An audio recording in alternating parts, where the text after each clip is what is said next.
President Trump has promised to improve how the Department of Veterans Affairs cares for former servicemen and women.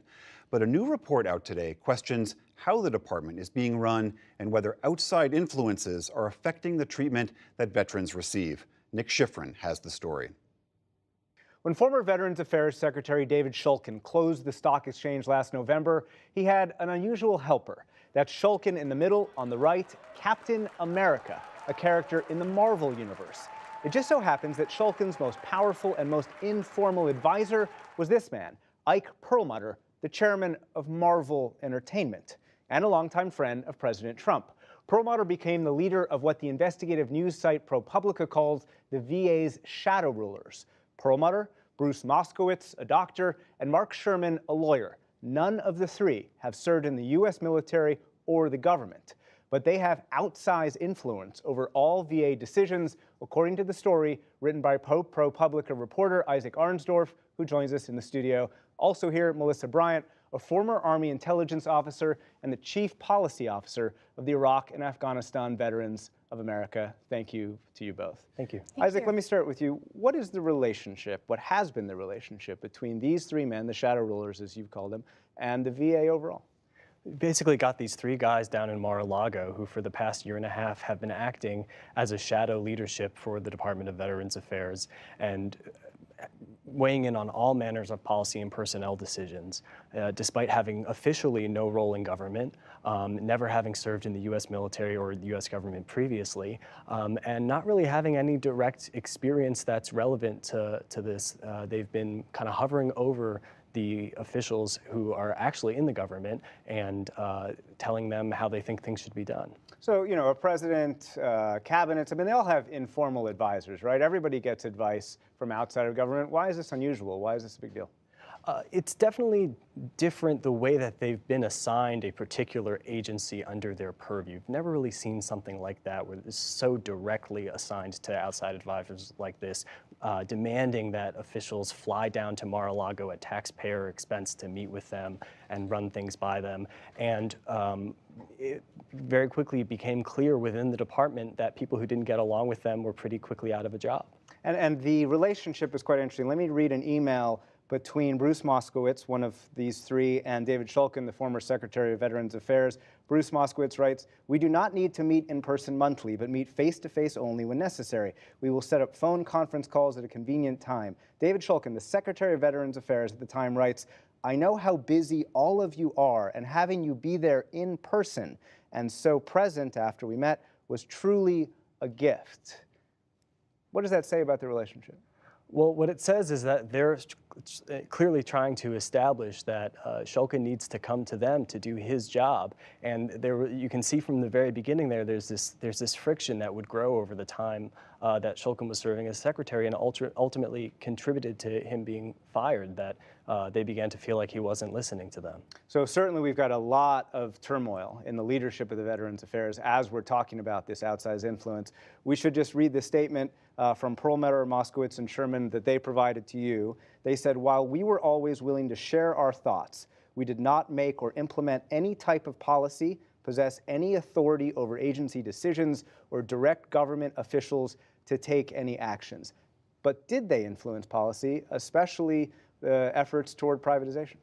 There's no question that they had vast influence, and technically they're not making the decisions themselves, but when everyone knows that Ike will just pick up the phone and call the president if he doesn't get his way, it's very clear to everyone at the VA that it has to be their way, and that's the way it goes.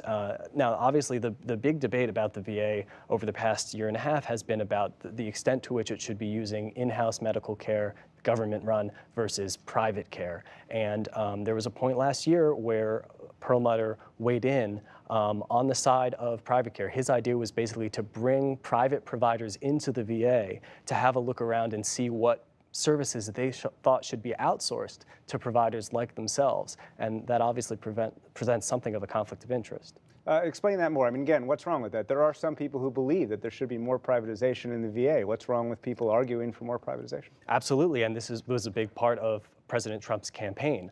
But most veterans oppose that, and the major veterans groups oppose that because their view is that they get better care in the VA and that it would be much more expensive and serve veterans worse to just have them out in the private sector. So Melissa Bryant, let me turn to you. I want to ask about your notion of privatization in a second, but this notion of outsize influence from the outside, informal advisors, and also turmoil at the top of the Veterans Affairs, does that negatively influence the care that the VA can provide veterans? It absolutely does. What we see from the veteran service organizations and my colleagues across the veteran space is that we've seen fits and starts for programs and for policies throughout the last particularly 8 months since Dr. Shulkin has faced his ethics challenges and then he was ousted. But then following that, we saw a lot of challenges to contracts such as the electronic health care records contract with Cerner, $10 billion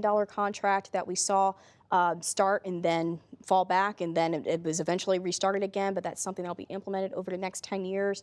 We've seen a decrement in care for suicide prevention, even though that there are major plans, and there's the joint plan of action between the Department of Defense and the VA to ensure that there's no veteran that's left behind that slips through the cracks of care for mental health care.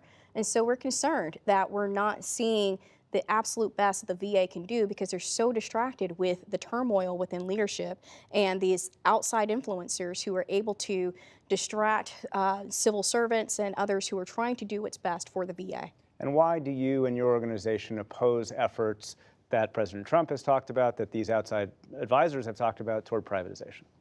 We oppose privatization in that it would, as Isaac spoke to, it would cost upwards of trillions of dollars by our best estimates, and it could possibly lead to poor health care and poor health care outcomes for veterans. We know that the VA, it's under its infrastructure, its facilities and the providers that they have, they best understand the military community. They understand health care and the challenges of the invisible wounds of war, such as PTSD, traumatic brain injury. They understand things like amputation and the advances that they made in prosthetics for veterans. And so these are the types of healthcare advances that the VA does best. And we would love to see infrastructure being invested in within the VA to ensure they can continue to serve the military community, and particularly for the wounds of war that we know are germane to our population. And that's what we see could be compromised with privatization. And quickly in the time we have left, we have a new secretary this week,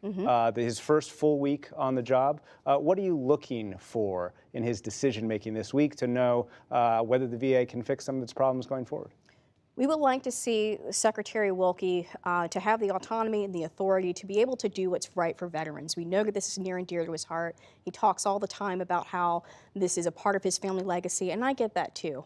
You know, this is a family business for many of us. My father was a Vietnam vet, I'm an Iraq War vet, and so we want to ensure that that commitment to service translates into commitment to care for those who have borne the battle, our survivors and our dependents. And we would hope that Secretary Wilkie has the latitude to be able to make the right decisions and not be influenced by outside money and outside influencers who may not have the best care or interest of veterans at heart. Melissa Bryant, Isaac Arnsdorf, thank you to you both. Thank you. Thanks.